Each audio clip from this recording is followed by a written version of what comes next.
El mensaje que quiero compartir esta tarde con ustedes creo que es muy importante para el crecimiento, para la madurez de una iglesia, de un creyente, y dependemos de la ayuda y del respaldo del Señor, y queremos pedirle a Él que hable, queremos pedirle a Él que nos ayude, que nos inspire y que podamos verdaderamente entender, captar el mensaje que en esta tarde el Señor tiene para nuestras vidas. Oramos, hermanos. Padre Celestial, te damos de todo corazón gracias por todo lo que hasta ahora, Señor, hemos visto de parte tuya, cómo tú has suplido, cómo tú has obrado, Señor, conforme a tu fidelidad y conforme a tu poder. Y reconocemos que es tu gracia, que es el favor de Dios, el que permite que tu reino se extienda y tu obra se desarrolle y se multiplique y podamos llegar a otros lugares, Señor, donde hay tanta necesidad. Señor, queremos pedirte en esta tarde que tú bendigas esta enseñanza, este mensaje, y que no solamente los que están aquí puedan disfrutar y aprender, sino también después las cientos y miles de personas que lo estarán escuchando y viendo en diferentes lugares. Señor, nos consta que hay muchas personas, Dios mío, que escuchan tu palabra a través de los medios, de las redes sociales, y pedimos, Señor, que sea una enseñanza práctica, una enseñanza que nos ayude y nos capacite para poder vivir vidas victoriosas y vidas bendecidas conforme al plan y al diseño tuyo, Señor. Nos encomendamos a ti y pedimos que todo lo que a partir de ahora se hable y se comparta sea de gran bendición para todos y cada uno de nosotros. En el nombre bendito de nuestro Señor Jesús. Amén. Y amén. Yo les invito a que ya sin más demora vayamos al libro de Romanos, al capítulo 8. Romanos capítulo 8. Esta es la única carta que Pablo escribe a una iglesia que él no ha fundado. Todas las cartas que tenemos de Pablo en el Nuevo Testamento fueron después escritas a congregaciones que él las abrió personalmente. Cuando le escribe a los Corintios, las personas que van a recibir esta carta son sus hijos en el Señor espiritualmente hablando, o los tesalonicenses, o los colosenses, o los efesios, ¿verdad? También escribe cartas personales, por ejemplo, a Filemón, a Tito, a Timoteo. Pero esta es una carta que él le escribe a una iglesia que él no ha establecido, que él no ha fundado. Pero evidentemente tenía un gran conocimiento de la membresía, porque si ustedes después con detenimiento y con tranquilidad en casa leen el último capítulo de Romanos, él da una lista enorme de nombres de personas a las cuales él saluda. Por lo tanto, aunque él no ha sido, por así decirlo, el padre, el fundador de la obra, es una iglesia que conoce perfectamente porque hay una lista, ya digo, enorme de hermanos a los cuales él saluda. Así que evidentemente había una relación muy directa con los hermanos que se congregaban en la ciudad imperial, la ciudad de Roma. Dicho esto, cuando ustedes lean en algún momento la carta a los romanos, yo les voy a pedir un favor. No la lean con prisa. No la lean así diciendo y terminé de leerla, sino que léanla tranquilamente, porque es una de las cartas más profundas del Nuevo Testamento. Junto con Gálatas y también con Efesios es una de las epístolas más profundas, porque los que la iban a recibir eran de origen judío, aunque vivían en Roma, y eran grandes conocedores de la Escritura, de las Escrituras del Antiguo Testamento, se supone. Por lo tanto, Pablo escribe en un nivel con una profundidad que a menos que los que iban a recibir la carta fueran expertos y conocedores de la Escritura, no iban a enterarse absolutamente de nada. Ahora, la carta está plagada de costumbres, la carta está plagada de las famosas leyes de Roma. Para poder entender muchas cosas que Pablo enseña y dice en la carta, hay que conocer bien la cultura del Imperio Romano. Cómo vivía esa gente, cómo pensaban, cómo reaccionaban, cómo eran algunas de las ceremonias que hacía, para que después podamos entender sobre todo el capítulo 8, que para mí es el corazón de la carta de Pablo. El capítulo 8 de Romanos es un capítulo increíble. Y hay dos palabras que aparecen continuamente en el capítulo 8. Una es la palabra carne y otra es la palabra espíritu. Con la primera no tenemos problema, porque más o menos sabemos a lo que se refiere Pablo cuando dice o cuando habla de la carne.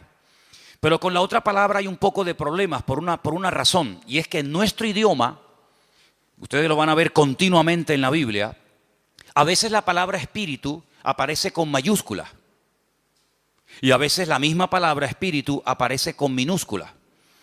Y bueno, parece ser que cuando se refiere al Espíritu de Dios, al mover de Dios, a la presencia del Señor, pues para diferenciarlo se pone espíritu con mayúscula. Y cuando habla del espíritu humano, pues se emplea la palabra minúscula. Pero esto es un poco complicado, porque en el texto original, bien en griego, el Nuevo Testamento, o en hebreo, el Antiguo Testamento, no existe este tema de mayúsculas y de minúsculas. No existe eso. Eso es algo que para nosotros es muy importante. No es lo mismo decir Señor, y ahí mencionamos al Señor Dios Todopoderoso, o cuando decimos Señor fulanito de tal, estamos utilizando la misma palabra, pero la connotación es muy diferente. Por eso ponemos mayúscula o minúscula. Pero repito, eso en el texto original no existe, sino que hay palabras específicas para saber a qué espíritu o a qué Señor se refiere el autor de la carta. Ahora, vamos a empezar con la primera palabra. La palabra carne, dice en el versículo 1, estamos en Romanos 8, ¿verdad? Romanos 8:1. Ahora pues, ahora, es un hecho, tiempo presente. Ahora, ninguna condenación hay para los que están en Cristo Jesús. Coma. Y añade, los que no andan conforme a la carne, sino conforme al Espíritu. Si este matiz es muy importante. Ahora ninguna condenación hay para los que están en Cristo Jesús. Y a continuación da una característica de los que están supuestamente en Cristo Jesús. Dice que no andan, no se comportan, no actúan, no viven, no piensan, no reaccionan según la carne, sino de una forma diferente. Y dice, sino conforme al Espíritu. Las características de una persona que vive en la carne. Ahora explicaremos a qué se refiere Pablo cuando dice la carne. Y las características, la evidencia exterior de una persona que vive en el Espíritu es abismal. No tiene ni punto de comparación una cosa con otra. Por ejemplo, si ustedes prestaron atención a la lectura que se leyó hoy aquí, basada en Gálatas capítulo 5, el apóstol Pablo hace una tremenda diferencia entre las manifestaciones, las características, el estilo de vida de uno que vive en la carne a uno que vive en el Espíritu. Por ejemplo, él menciona más de 17, escuchen, más de 17 manifestaciones diferentes de una persona que puede vivir en la carne. Y ahí menciona adulterio, fornicación, orgías, borrachera, pleitos, celos, iras, contiendas, disensiones, etcétera, etcétera, etcétera. Ese es el estilo de vida de una persona que digamos que no es creyente, bíblicamente que está en la carne.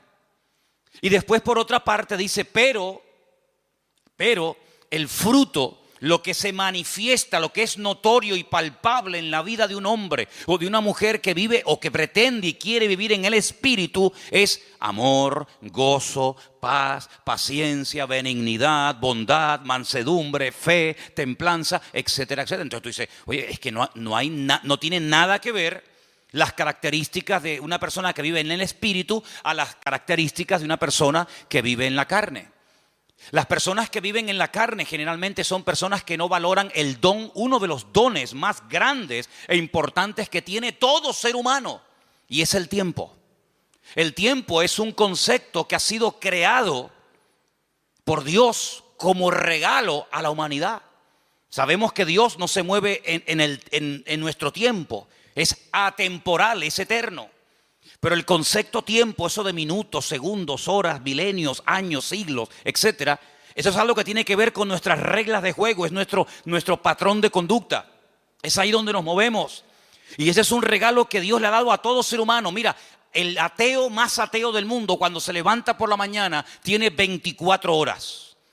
Y el creyente más santo y más consagrado al Señor tiene exactamente lo mismo, 24 horas. Y una persona que no quiere saber nada de Dios, que tiene un modelo, un diseño de vida totalmente antagónico, opuesto al de un creyente, tiene una semana de 7 días. Exactamente igual que la semana de 7 días que tiene un creyente. Luego, el concepto tiempo es un regalo universal. Los blancos, los negros, los ricos, los pobres, en todos los continentes de la tierra, el tiempo es igual para todo el mundo. Y una de las características de una persona que vive ajeno a la voluntad de Dios, ajeno al diseño de Dios, es decir, que vive en la carne, es que desperdicia el tiempo, no lo valora. Ahora, cuando Pablo le escribe a los que quieren vivir esforzándose en el Espíritu, dice, ojo, aprovechen bien el tiempo. Cuidado, porque el tiempo que pasa no se puede recuperar. Esa es una de las características del tiempo. Si ya no podemos volver al pasado, no existe máquina del tiempo, no hay regresión, no podemos volver atrás y decir, oye, ayer me quedaron por hacer esto, esto y esto. Amigo, pasó a la historia y nunca más ese tiempo, ese minuto, ese año volverá, nunca más. Es como las olas, cuando entran y rompen en la arena, esa ola desapareció, vendrá otra, pero esa ya desapareció. Exactamente es igual el tiempo, va transcurriendo. Y Santiago lo define como una especie de neblina. Dice que el tiempo, la vida, que está incluida en el factor tiempo, dice que es como neblina que pasa y cuando te das cuenta, se te fue la vida, amigo. Entonces, una de las características de las personas que viven en la carne es que desperdician el tiempo, no valoran el tiempo.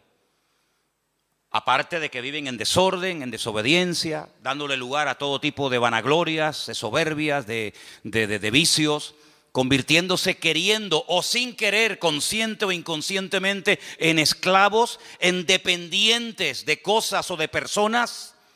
Y por eso después se llevan desilusiones y desengaños, personas que han puesto su fe y su confianza en otras personas o en instituciones, ¿verdad? Y se llevan un desengaño porque las personas que viven en la carne, al no esperar en Dios, sino al esperar en el hombre, pues la Biblia dice, cuidado con confiar en el hombre, porque te puede llevar tremendas desilusiones. ¿Cuántos dicen amén? Ahora, Pablo emplea la palabra carne en un sentido general. Después vamos a ver cómo él intenta utilizar esa palabra para hablar de otros conceptos. Pero en primer lugar vamos a ver la palabra carne como palabra en sentido general. Algunos versículos de Romanos, ¿les parece? Romanos 2, versículo 28. Romanos 2, verso 28. Vamos a escuchar este primer texto, por favor.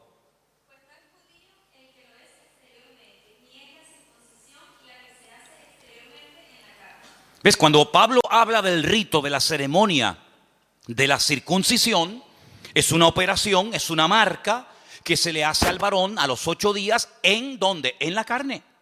Entonces, él tiene obligatoriamente, cuando hace referencia a esa ceremonia, a ese rito, que mencionar la palabra carne. No puede mencionar otra porque es la que le cae como anillo al dedo.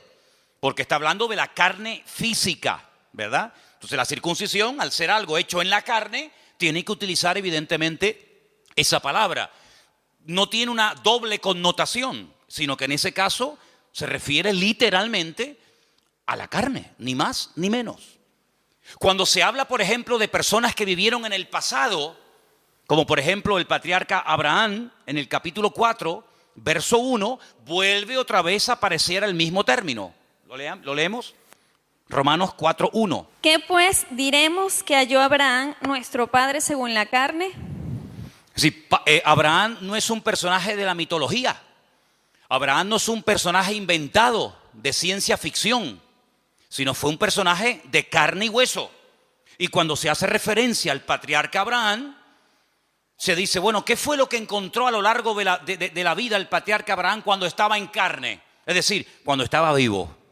Entonces, es un término que puede tener múltiples aplicaciones, pero en los textos que estamos leyendo se emplea en su sentido literal.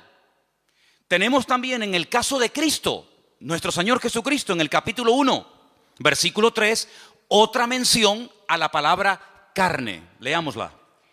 Acerca de su Hijo, nuestro Señor Jesucristo, que era del linaje de David según la carne. Exactamente, sí. Si analizamos y estudiamos el árbol genealógico Es decir, los antepasados de Jesucristo, familiarmente hablando, estamos hablando de personajes de carne y hueso.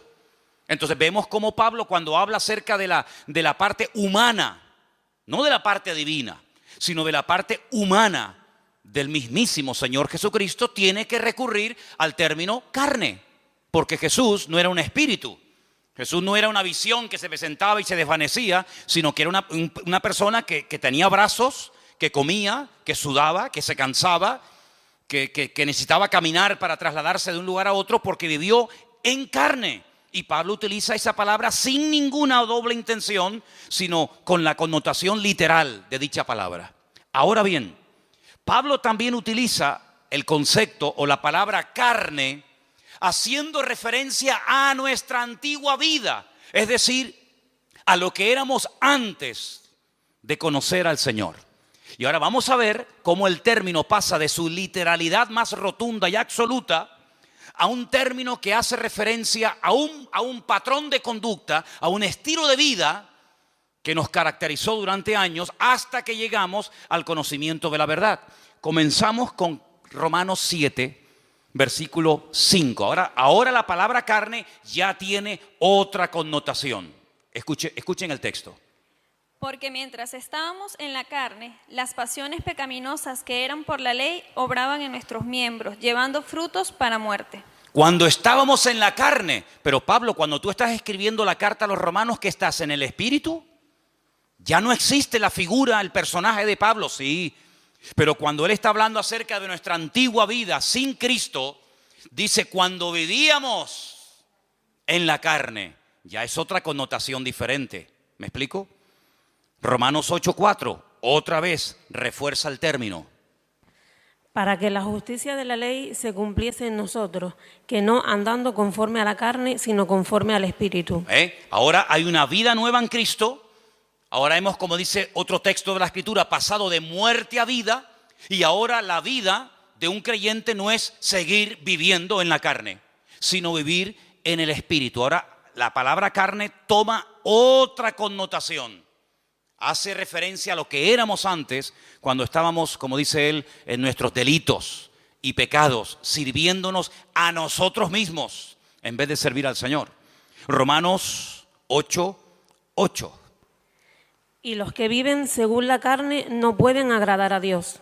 Los que viven según la carne, los que viven opuestos a los designios y a los propósitos y objetivos de nuestro Dios, no pueden bajo ningún concepto agradar a Dios. Luego, el vivir en la carne significa vivir en un estado de desobediencia, de rebeldía, de oposición a Dios.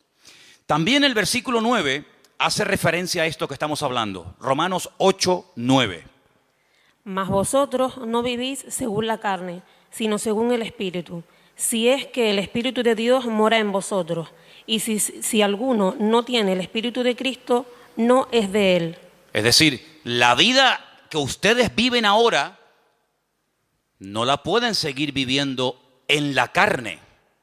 No la pueden seguir viviendo con las características que identifican a un no creyente.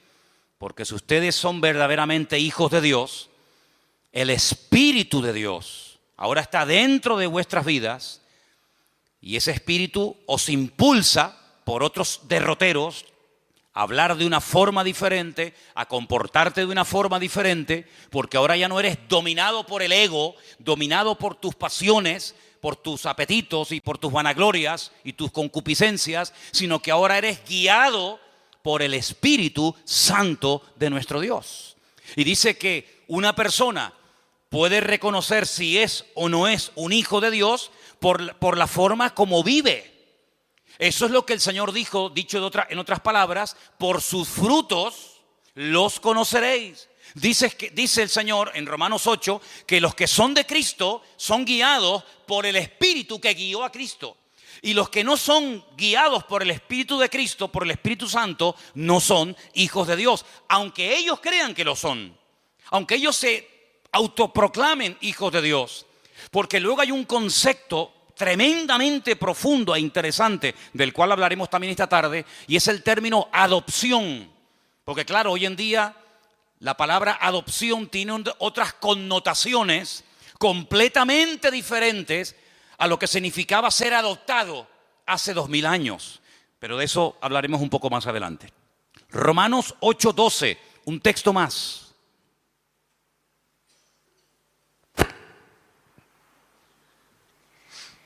Así que, hermanos deudores, somos no a la carne, para que vivamos conforme a la carne.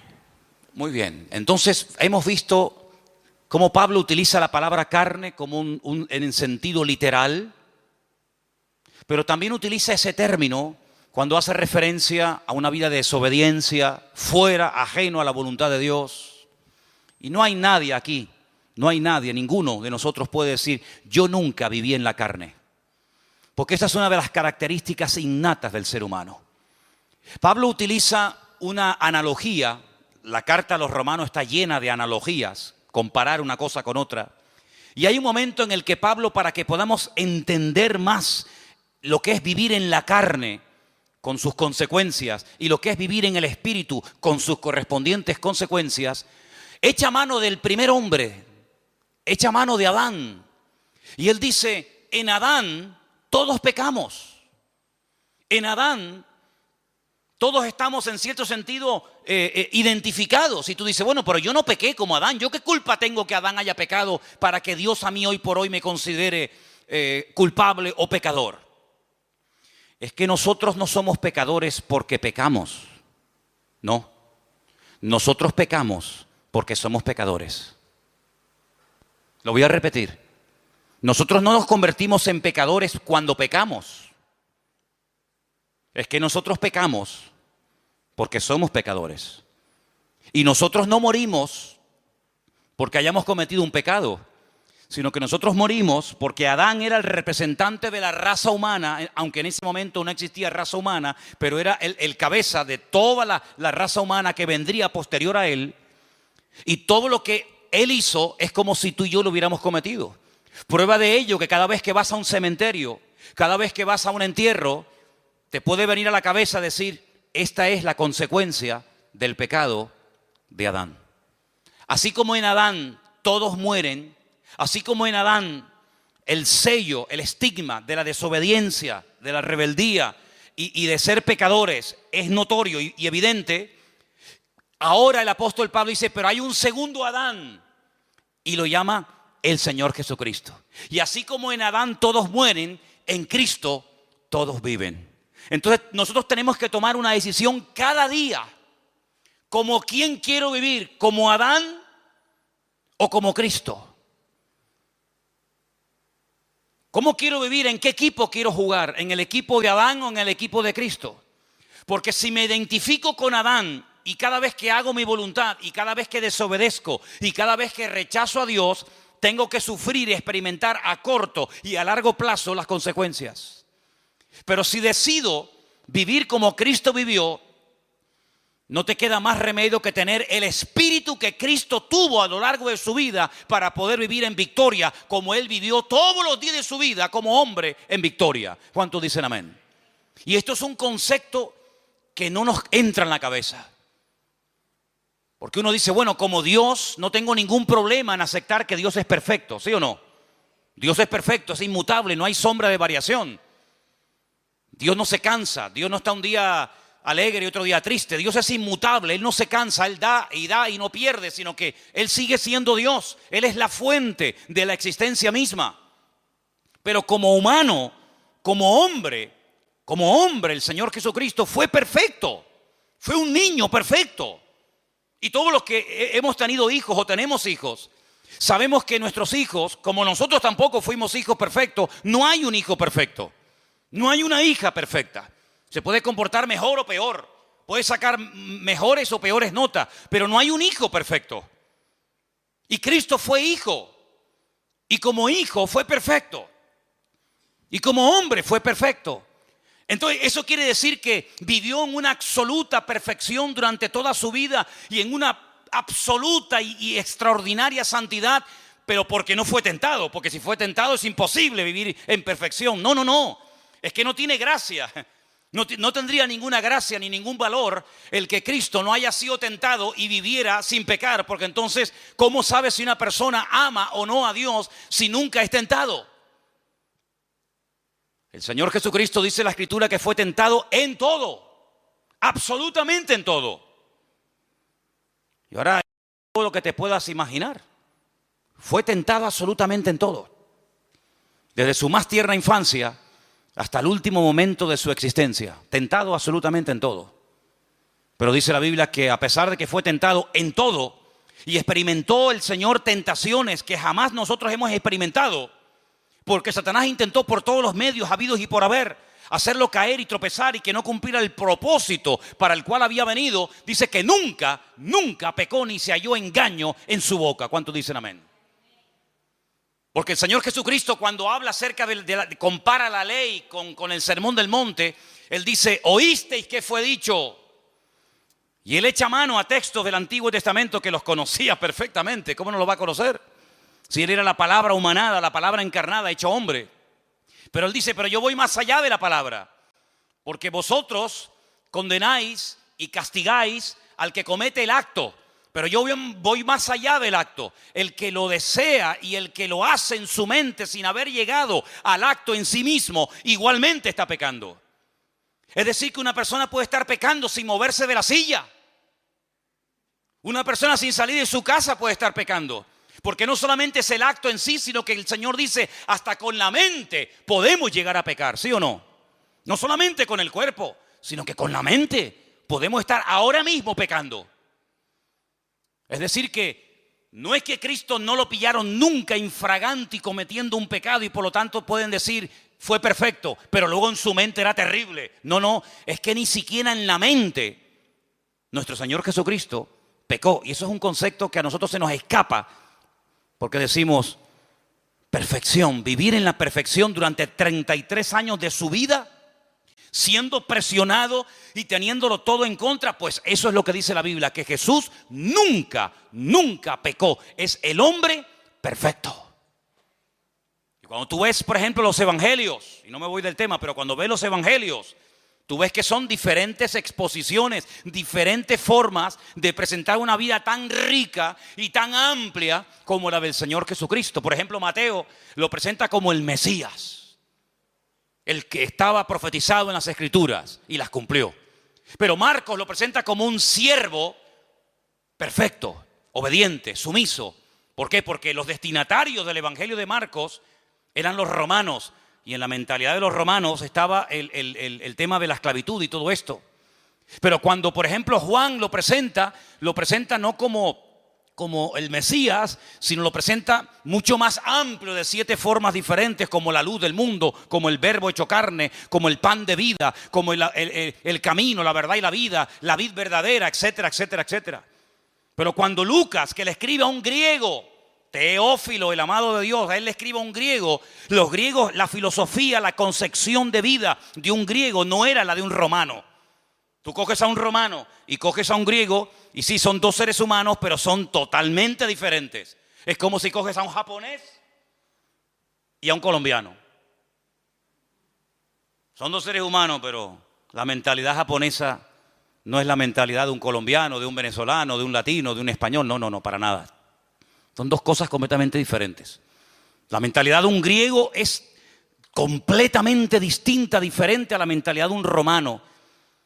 El griego busca la perfección de carácter. El griego busca la perfección en lo físico. El griego es hedonista. El griego es vanaglorioso. El griego se cuida el cuerpo. El griego es una persona exquisita en todo lo que hace. El romano es salvaje. El romano no tiene escrúpulos. El romano es avasallador. El romano no tiene educación. No es diplomático. El romano es mente de imperialista. Mente de que aquí mando yo y tú te callas. Y si te tengo que matar, te mato y punto.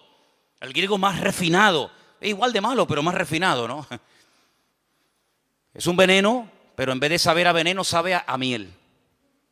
Te estás envenenando con veneno, pero como sabe a miel, uy, qué rico, dame un poquito más. Así es el griego. Entonces, como él le va a escribir a un griego, él dice, te voy a hablar de un hombre perfecto. Y claro, Teófilo dice, un hombre perfecto, si Platón no fue perfecto, ni Aristóteles, ni Séneca. ¿De quién me estás hablando? ¿De quién me estás hablando? De Jesucristo. el Hijo de Dios, y lo presenta como el hombre perfecto. Así que Cristo nunca vivió en la carne, ni siquiera cuando dormía su subconsciente le traicionaba, jamás. Fue perfecto en espíritu, alma y cuerpo. Entonces lo que Pablo intenta en el capítulo 8 de Romanos decirle: hermanos, ahora nosotros hemos pasado de muerte a vida. Nuestra antigua vida estaba caracterizada por vivir en lo que él llama la carne. Pero ahora voy a enseñarles un nuevo modelo de vida. Vamos a vivir en el espíritu. Pero en el espíritu con mayúscula o en el espíritu con minúscula. En el Espíritu Santo de Dios. En el Ruach HaKodesh, no en el Neuma, sino en el Ruach HaKodesh, en el viento recio de Dios, en el Espíritu de Dios. Porque ese fue el Espíritu que habitó en Cristo, el que hizo que su madre quedara embarazada y el que lo ungió y lo capacitó durante toda su vida, hasta que él llega un día a Nazaret y dice: el Espíritu de Dios está sobre mí. Y Él es el que me unge, Él es el que me capacita para poder cumplir con el objetivo por el cual fui enviado por mi Padre: dar vista a los ciegos, vendar a los quebrantados de corazón, a pregonar el año de la buena voluntad del Señor, etcétera, etcétera. Cuando el Señor asciende a la gloria, ese espíritu que habitó en Él durante toda su vida, y sobre todo de una forma mucho más contundente a partir del bautismo, porque dice que cuando era bautizado descendió sobre él como forma corporal el Espíritu de Dios. Cuando él se está despidiendo de sus discípulos, él dice: yo os noto tristes. Claro, ustedes se han acostumbrado a estar todo el santo día conmigo, y cada vez que hay un problema, cada vez que hay una situación difícil que solucionar, ustedes siempre recurren a mí. Pero ahora ustedes se sienten como solos y con temor, porque les acabo de decir que me voy a ir, pero tengo una buena nueva que compartirles. Y es que me voy, pero no os dejaré huérfanos, sino que estaré con vosotros para siempre. Y cuando me vaya a la presencia del Padre y le enseñe mis manos y mi costado y mis pies heridos, y Él quede satisfecho porque la ira, porque la justicia de mi Padre ha sido derramada y ha quedado satisfecho completamente, ahora que Él me ha elevado y me ha dado un nombre que es sobre todo nombre. Ahora que ya no vamos a hablar más de pecado, porque este tema ya está zanjado y se acabó y se pagó la deuda. Ahora le voy a decir a mi Padre: Padre, mándales a ellos el Espíritu que moró en mí. Así que no os dejaré huérfanos. Rogaré al Padre para que os envíe al Consolador, para que esté con vosotros para siempre. Y escuchen: Él tomará de lo mío y os lo hará saber. Él os recordará todas las cosas que yo os he enseñado. Y no solamente hará cosas maravillosas en vosotros, que os dirá cosas que van a acontecer en el futuro para que estéis preparados, sino que Él irá delante de vosotros, y cuando prediquéis mi palabra, Él será el que convencerá al pecador de pecado, de justicia y de juicio. Y así da una enseñanza tremenda en el Evangelio según San Juan acerca de las funciones o características, el impacto del Espíritu Santo a través de la vida de los discípulos, a través de la vida de los creyentes. Y por eso Pablo, que es consciente de esto, dice: cuando una persona es guiada por el Espíritu de Dios, esa persona es de Dios. Pero cuando una persona lo oyes hablar y miras cómo vive y cómo se comporta y cómo reacciona y cuál es su estilo de vida, tú puedes darte cuenta de que no está siendo guiado por el Espíritu de Dios, porque no le importa para nada ese tema, sino que está viviendo en la carne, totalmente opuesta a la voluntad y el propósito de Dios para su vida. Y Pablo dice, escuchen bien esto, lo dice en Romanos 8: si el Espíritu de aquel que levantó a Cristo de los muertos mora en vosotros, también vivificará vuestros cuerpos mortales por su Espíritu que ahora mora en vosotros. Es decir, cuando Cristo está en la cruz, hay momentos en los que Él habla, momentos en los que Él expresa necesidades físicas, momentos en los que Él ora, momentos en los que Él pide cosas. Pero hay un momento en el que Él dice: Padre, en tus manos encomiendo mi espíritu. Y entrega el Espíritu al Padre. Y la palabra del Señor nos enseña que el Espíritu de Cristo es el que ha sido derramado en todos y en cada uno de los creyentes hoy en día.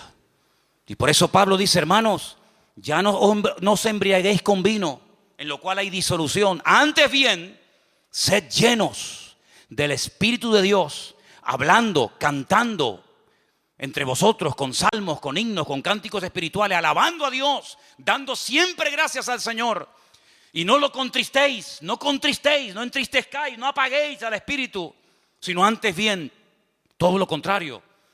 Y termina el libro, termina las Sagradas Escrituras diciendo, por si no ha quedado claro todo lo que ha dicho Pablo, Santiago, Mateo, Marcos, Lucas, Juan, etcétera, el que tiene oídos para oír, que oiga lo que el Espíritu todavía le tiene que comunicar a la iglesia. ¿Cuántos dicen amén? Esto es algo tremendo, porque la vida de un verdadero creyente ya no puede estar guiada por la carne, por sus pasiones y deseos, sino tiene que ser guiada por el Espíritu de Dios.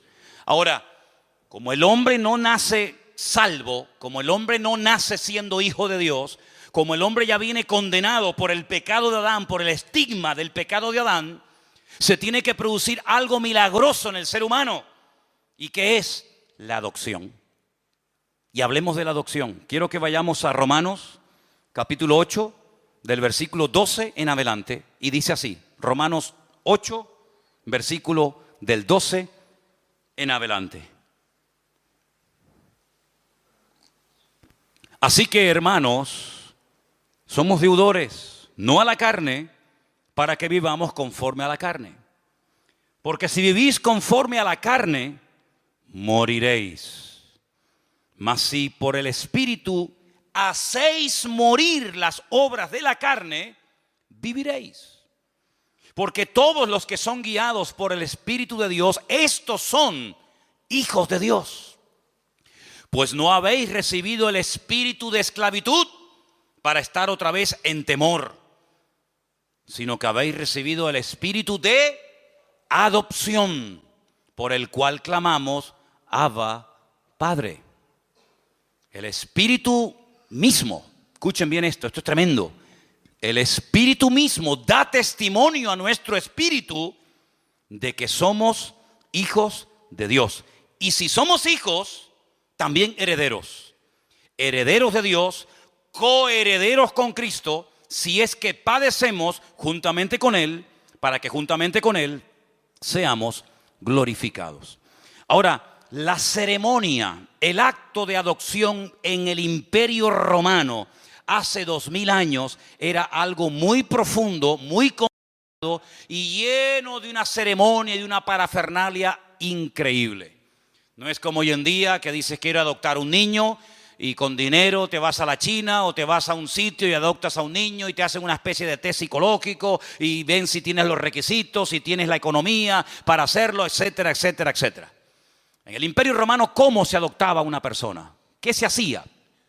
Primeramente, había dos procesos. La palabra es mancipatio, la primera etapa de la adopción, y la segunda es vindicatio.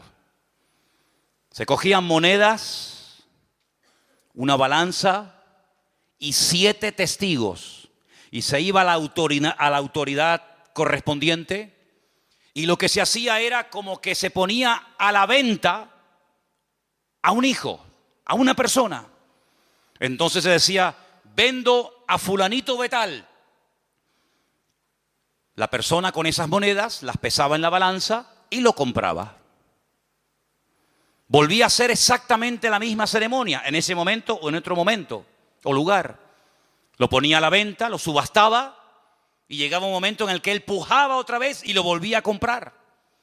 Pero la ceremonia, el acto más importante de la ceremonia era cuando se ponía a la venta a la persona y la persona que tenía capacidad para comprarla no pujaba y no lo compraba. Y si no lo compraba, la persona que lo ofrecía, automáticamente se rompía todo vínculo legal, la patria potestad sobre dicha persona, y el que lo comprara pasaba automáticamente a ser el padre, adoptar a esa persona como uno de sus hijos. Estos 7 testigos, en el caso de que muriera el que había hecho la venta y el que había hecho la compra, estarían siempre preparados para presentarse ante las autoridades pertinentes de la época para decir, no, yo fui testigo de que este hombre vendió el día tal en tal lugar a fulanito de tal y esta persona pujó por él y lo compró por tal cantidad. Y entonces, ¿qué ocurría a partir del momento en el que una persona adoptaba, compraba? Porque la adopción no era por sentimiento, sino que había que dar un precio muy elevado para poder comprarlo. A partir de ese momento, todos los derechos y obligaciones que tenía el que había sido adoptado con su antigua familia o con la persona que lo había vendido quedaban automáticamente anulados.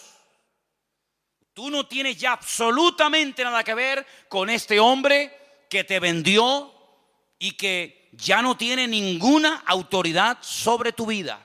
Segundo, si tú tenías deudas contraídas cuando eras hijo o cuando eras propiedad de ese hombre, en el momento en el que eres adoptado, todo tu pasado queda totalmente cancelado, todas tus deudas anuladas, y a partir de este momento comienzas a formar parte de otra familia con todos sus derechos y todas tus deudas del pasado quedan anuladas. Y a partir de este momento legalmente eres considerado heredero legítimo de ese hombre que te ha adoptado como padre o te ha comprado para él.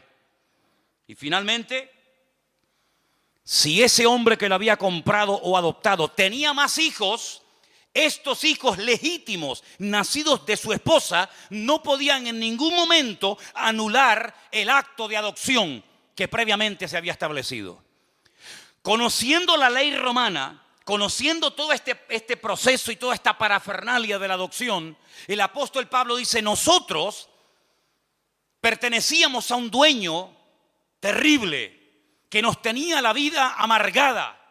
Éramos esclavos del pecado, pero no mires el pecado como el problema. El problema no solamente era el pecado, el problema era el que estaba detrás de los pecados. Y era nada más y nada menos que el príncipe de las tinieblas, Satanás mismo. Él era nuestro dueño, el que controlaba nuestra vida, el que dirigía nuestras emociones y sentimientos, el que hurtaba, mataba y destruía nuestra vida en momentos puntuales, en unas ocasiones más y en otras ocasiones menos. Y llegó un momento en el que alguien pujó por nosotros. Llegó un momento en el que alguien nos quiso comprar y nos compró a precio de sangre, su propia sangre.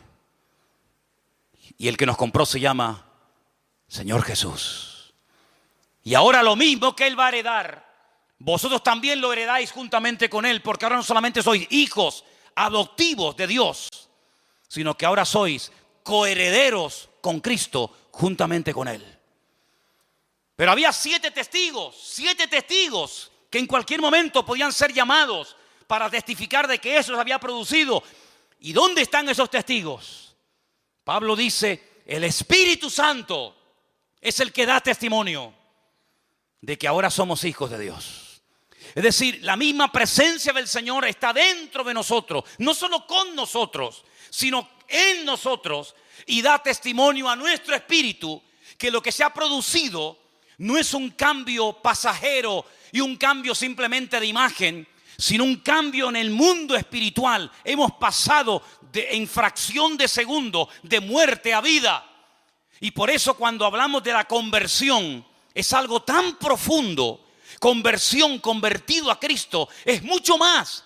De hecho, no tiene nada que ver con venir aquí o no venir aquí. Hay gente que puede estar viniendo aquí y no son salvos. La salvación no es cambiar de iglesia, cambiar de religión, cambiar de imagen, sino es cambiar por dentro. Y el único que nos puede cambiar por dentro es nuestro Creador, el que nos hizo, pero no solamente nos hizo y nos creó, sino que además nos compró y nos adoptó como hijos suyos en su familia. ¿Cuántos dicen amén? Y ahora el Espíritu de Dios nos anhela celosamente. Y es el que ahora nos guía. Es el que, dice la Biblia en Lucas 12:12, Él os enseñará en la misma hora lo que debéis decir. No os preocupéis Vivan relajados y tranquilos, porque el Espíritu os guiará a toda la verdad, porque no hablará por su propia lengua, por su propia boca, sino que tomará de lo mío y me glorificará a mí. ¿Cuánto dicen el Señor? ¿Cuánto dicen amén al Señor? Así que, amados hermanos, en esta tarde tenemos que tomar una decisión, pero radical. ¿En qué equipo queremos jugar? ¿Qué estilo de vida vamos a llevar? ¿En la carne o en el Espíritu? No se puede vivir una vida victoriosa cristiana con el Señor en la carne. Porque la vida cristiana es una vida, humanamente hablando, y soy muy claro en esto, totalmente imposible de vivir. Porque la vida cristiana es sinónimo de querer vivir, de querer o de pretender vivir según la vida que Cristo vivió. ¿Qué es la vida cristiana? Vivir como Cristo vivió. ¿Y quién es capaz de vivir como Cristo vivió? Sin pecar nunca, sin desear nada malo, sin tener nada malo en el corazón, sin tener tendencia al pecado, sin mirar lo que no hay que mirar, sin desear. Es imposible, porque somos carne y hueso, decía el patriarca Abraham, soy polvo y ceniza. Por eso Pablo descubrió un secreto tremendamente profundo de nuestra relación con Dios. Y es decir, lo que tenemos que hacer cuanto antes es morir. Morir. Porque un muerto no crea problemas. Los que crean problemas son los vivos. Los muertos no dan problema. El muerto al hoyo y el vivo al bollo. El muerto no da problema, no critica, no se desanima, no se deprime, no cambia de religión. El muerto se murió y punto. Ya no habla, ni siente, ni padece. Y por eso Pablo dice, ya no quiero vivir más yo, sino ahora quiero que mi estuche llamado cuerpo, llamado carne en el sentido literal, sea el medio por el cual el Espíritu de Dios que ahora mora en mí nos lleve a hacer y ejecutar todos los días de nuestra vida la voluntad de nuestro Dios. ¿Cuántos dicen amén? Eso es lo que Pablo intenta explicar en Romanos 8. La vida en la carne es así, así, así, así, así. Si quieres escoger ese camino, las consecuencias van a ser esta y esta. Y la estación final, saben que cuando uno va en metro o cuando va, sí, bueno, generalmente en metro o en tren, cada estación tiene un nombre. La estación final de la vida se llama la muerte. Y por eso ha habido intentos, el hombre ha hecho intentos por tratar de corregir el rumbo de la naturaleza humana.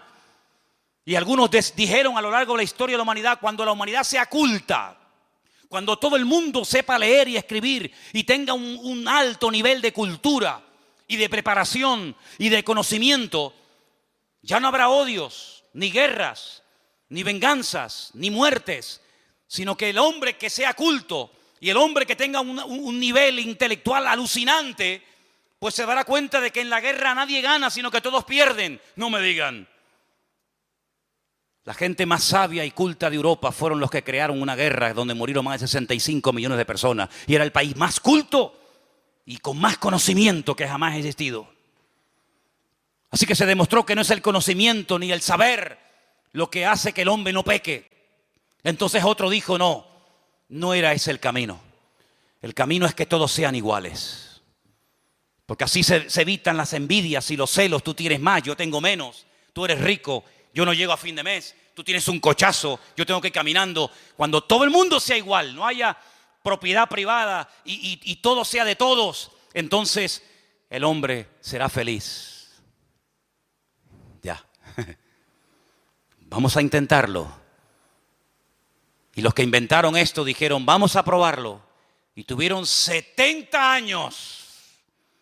Primeramente para probar en su tierra, más aparte a donde las exportaron. La utopía de que cuando todos seamos iguales, se acabarán las envidias y los celos y las vanaglorias. Y fue un auténtico fracaso. Pero el Señor dijo algo. No vamos a hacer que todos sean iguales porque eso es imposible. No vamos a darle a todos todo lo que piden porque eso es imposible. Vamos a hacerlo al revés. En vez de afuera para adentro, vamos a hacerlo de adentro para afuera. Vamos a poner en el hombre un nuevo corazón. Cambiemos la naturaleza del hombre. Que en vez de comportarse como hombre pecaminoso y carnal, se comporte como un ser espiritual. Pero ¿dónde le enseñamos eso? No se puede enseñar. ¿Dónde le transmitimos ese conocimiento? No se puede transmitir. Es una obra interna que hace el Señor en el corazón del ser humano. Y cuando el Señor entra a nuestras vidas, desde adentro comienza a cambiarnos. Y entonces Pablo dice, sé vivir en abundancia y sé vivir en escasez. Porque todo lo puedo en Cristo que me fortalece. Ya no me importa si tengo o no tengo. Ya no me importa si me aman o me odian. Ya no me importa si soy aplaudido y venerado o soy criticado y calumniado y perseguido. No, ya no me importa eso. Porque ya no son los factores externos. Ya no es el tener, ya no es el ser, sino es la nueva criatura que el Señor pone en nuestros corazones. Eso, todos los sistemas habidos y por haber, todos los sistemas, y ustedes mencionen ahí los que quieran, todos han sido un auténtico fracaso, porque todos intentan desde afuera cambiar y perfeccionar la vida del hombre, pero el Señor lo hace de adentro hacia afuera, y dice, el que cree en mí, de su interior correrán ríos de agua viva. Pero hay algo que tengo que decir como palabra final. Esta obra, que es la que funciona, la genuina, la auténtica, la que hace que todo sea diferente, aunque no tengas trabajo, o sí, o tengas marido, o te haya abandonado, o te sientas fuerte o enferma. Esta obra perfecta, que es cuando el corazón es cambiado, cuando el Espíritu de Dios entra en el corazón y dice que lo convierte de carne a un corazón, de piedra a un corazón de carne, cuando te circuncida el corazón. Esta obra, que es la que funciona y perdura, hay un factor para que funcione que es de vital importancia, y es la voluntad humana. Porque el comunismo se implantó, te guste o no, y las leyes se adoptan, se adaptan o se cumplen, te gusten o no. Pero esta ley divina que transforma la naturaleza del hombre no se puede llevar a cabo si el hombre se cierra, dice, no me interesa. Quiero seguir viviendo a mi manera. Y el Señor, como se ha sujetado a nuestras reglas de juego, cuando se come una ficha en el parchís, ¿cuánto se cuenta? 20. Y cuando se mete la fichita dentro de casa, 10. Y cuando te salen 3, 6, a casa. Son las normas. ¿Sí o no? Pues el Señor dice, ustedes han creado unas normas ajenas a mi palabra, y una de las normas que ustedes tienen es que se creen autosuficientes. Está muy bonito, muy interesante. Esto le viene bien a este que es un pobre desgraciado, que le viene bien para cambiar, pero yo no. Yo nunca he sido drogadicta, yo nunca he sido mala persona, yo he sido una buena madre, yo soy un buen padre, una persona trabajadora, yo he sido siempre una persona honrada, yo. Yo a ti sinceramente no te necesito para nada. Tú si quieres ayuda a toda esta maraña de desgraciados y de enfermos y de tarados y de no sé qué, pero yo no, porque yo soy la reina del mambo, el tapón del océano. Y cuando una persona llega a ese nivel de vida y hablar así, ha llegado a una ceguera tan tremenda que ya no te das cuenta de lo mal que estás. Y has cruzado una línea muy peligrosa, y es la de no querer arrepentirte. Y cuando no te quieres arrepentir, Dios no se mete donde no lo llaman. Entonces, para que todo esto funcione a la perfección, lo que tenemos que hacer es decir, Señor, perdóname. Porque el único pecado que Dios no perdona es aquel por el cual no se pide perdón. Si usted no pide perdón por su pecado, Dios no le puede perdonar. Pero en esta tarde se ha predicado la palabra, se ha sembrado la palabra en tu vida y en tu corazón. Y quiero que con nuestros ojos cerrados un momentito escuches estos últimos textos, estos últimos versículos, y que los tengas presente en esta tarde en tu vida. Primera de Juan, nos lo va a leer nuestra hermana. No améis al mundo, ni las cosas que están en el mundo. Si alguno ama al mundo, el amor del Padre no está en él. Porque todo lo que hay en el mundo, los deseos de la carne, los deseos de los ojos y la vanagloria de la vida, no provienen del Padre, sino del mundo. Y el mundo pasa y sus deseos, pero el que hace la voluntad de Dios permanece para siempre. Amén, así es. Cuando alguien ama al mundo, cuando alguien ama las cosas del mundo, Dice que el amor del Padre, el amor de Dios no está en Él. Así de simple. ¿A quién amas? ¿Dónde está tu corazón? Dice que donde está tu tesoro, ahí estará tu corazón. ¿Dónde está tu corazón? ¿Dónde está tu tesoro? Si tu tesoro no es Dios, ¿cómo lo vas a amar? Si tu tesoro no es la voluntad de Dios, ¿cómo la vas a querer hacer? Cuando se vive en la carne, es imposible agradar a Dios. Las consecuencias de vivir en la carne, a corto y a largo plazo, es esclavitud, desilusión y finalmente muerte. Pero el resultado de vivir en el Espíritu es que uno es guiado a la verdad. Uno es guiado en la vida por el camino que uno quiere ser guiado. Escucha bien esto. Si quieres ser guiado por el Señor te va a guiar. Y esto es algo intransferible. Papá no puede trasladar esta vida a los niños, aunque quieras, ni los niños a sus padres, ni la esposa al marido, ni el marido a la esposa. Es algo personal, individual. Y por eso en esta tarde yo te hago esta pregunta, delante de la presencia del Señor. ¿Qué modelo, qué estilo de vida vas a elegir hoy? ¿Vivir en la carne? ¿O vivir según el diseño divino? Vivir en el Espíritu que guió a Cristo, el Espíritu que lo acompañó siempre y que dio a su pueblo por un mismo Espíritu. Fuisteis todos bautizados en un cuerpo, dice el Señor. Así que en esta tarde tú tienes la última palabra. Yo te he compartido la palabra, se ha sembrado en tu corazón la buena semilla. Pero no dejo de reconocer que en esta tarde puede haber pedregales, puede haber espinos o puede haber buena tierra. Confiamos en ello. ¿Qué vas a hacer con la palabra oída? ¿Qué vas a hacer? ¿Qué vas a hacer? ¿Qué camino vas a escoger? ¿Vivir en tu ego, en tu yo, en tu carne? ¿O decir, Señor, enséñame? ¿Qué tengo que hacer, Señor? En esta tarde te damos muchas gracias por tu palabra, que es viva, es eficaz. Siempre habla, siempre ministra, siempre toca. Nunca vuelve vacía, sino que se siembra y hará la obra para la cual fue enviada. Señor, confiamos de que sea hoy tu Espíritu Santo el que convenza los corazones. Nosotros hacemos nuestra parte, nuestra obra, pero eres tú el que tocas, el que hablas a las vidas. Y yo te pido, Señor, que no haya reacciones basadas en sentimientos o en emociones, sino única y exclusivamente porque están respondiendo al llamado del Señor. Si en esta tarde tú estás aquí y quieres vivir conforme al Espíritu de Dios, haciendo su voluntad, díselo a Él, díselo. Yo quiero vivir conforme a tu voluntad, Señor. ¿Te das cuenta cómo uno puede vivir de una manera u otra? Tú decides, ser humano, criatura de Dios, tú decides.